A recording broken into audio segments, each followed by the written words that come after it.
নমস্কার, হ্যালো বন্ধুরা, simply yoga চ্যানেলে আপনাদের স্বাগত জানাই।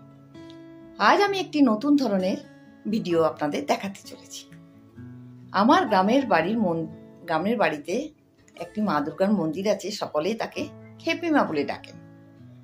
খেপিমা কিন্তু খুব জাগ্রত, সকলেই খুব বিশ্বাস করে, আমিও খুব বিশ্বাস করি। খেপিমার কাছে যা চাইবো তাই যেন পাওয়া যায়। আমিও কিছু মানত করেছিলাম ফল লাভের জন্য, সেটি আমার পূর্ণ হয়েছে। তাই আমি মানত করেছিলাম মা দারসিন্দুরা দেব। এই দারসিন্দুরা লোকাচারটি কি সেটি আপনাদের আজ দেখাতে চলেছি। এই রিচুয়ালটি খুবই ভালো লাগবে আপনাদের দেখে। পুরো ভিডিওটি দেখবেন বন্ধুরা, ভালো লাগবে আশা করি। যিনি ব্রতী মানে আমি সেদিন নিরামিষই খাবো এবং সকালবেলায় স্নান সেরে শুদ্ধাচারে মায়ের মন্দিরে থালা ভরে ফল মিষ্টি নিয়ে পুজো দিতে গেলাম। পুরোহিতকে ডেকে যথাসাধ্য দক্ষিণা দিয়ে পুজোটি সম্পূর্ণ হলো। এবার আগের দিনই 9 জন সধবা স্ত্রী মহিলাকে খবর দেওয়া ছিল তারা যেন আসেন আমার ব্রতের অংশীদার হতে। তারা এলেন যথাসময়ে, তাদের ডাকা হলো, তাদের লাইন দিয়ে দাঁড় করানো হলো 9 জনকে। দেখুন বন্ধুরা, এবার একটি বালতিতে করে শুদ্ধ জল, একটি ঘটি এনে সেই ঘটিতে করে জল তুলে এই 9 জনের পা আমি ধুইয়ে দিলাম।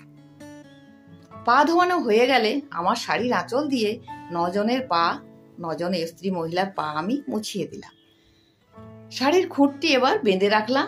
যার নামে ব্রত করছি তার মাথায় ঠেকিয়ে দিলে ভালো। যদি না দেওয়া হয়, সে যদি দূরে আছে, তাহলে আমার মাথায়, যেহেতু আমি ব্রতটি পালন করলাম, মানবটি আমি উদযাপন করলাম, তাই আমার মাথায় ঠেকিয়েও আমি শাড়ির আঁচলটি খুলে ধুয়ে রাখতে পারি। এবারে ওই 9 জনের মাথায় পা ধোয়ানো হয়ে গেলে সুগন্ধিযুক্ত তেল দিলাম এবং সিঁদুর পরিয়ে দিলাম 9 জনকে। তারপর তাদের হাতে, তাদের আঁচলে একটি করে পান, সুপুরি, লবঙ্গ, এলাচি ও ফল মিষ্টি, যেমন 2টি ফল, 2টি মিষ্টি, আবার সিঁদুর কৌটো, একটি করে শাড়িও দেওয়া যায়। যদি না দেওয়া হয় কিছু টাকাও, যে যেমন যতটা দিতে পারবে, এইভাবে 9 জনের আঁচলে আমি দিয়ে গেলাম।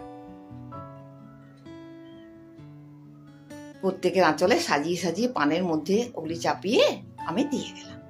এটি হচ্ছে ব্রত নিয়ম। এবং তারপর পুজো সম্পূর্ণ হলে, শেষ হলো, তখন আমি বড়দের প্রণাম করলাম আর ছোটদের আলিঙ্গন করলাম। দেখুন বন্ধুরা, আপনাদের ভিডিওটি দেখতে খুব ভালো লাগবে, পুরো ভিডিওটি দেখবেন। এটি একটি আধ্যাত্মিক ভক্তি ও বিশ্বাসের রিচুয়াল। আশা করি আপনাদের খুব ভালো লাগবে। আমরা যখন সবকিছু হার মানি, যখন আমাদের কিচ্ছু করার থাকে না, দেওয়ালে পিঠ থেকে যায়, তখন কেউ আমরা ঈশ্বরকে বিশ্বাস করি। বিশ্বাস ও ভক্তি দিয়েই কিন্তু পৃথিবী চলছে।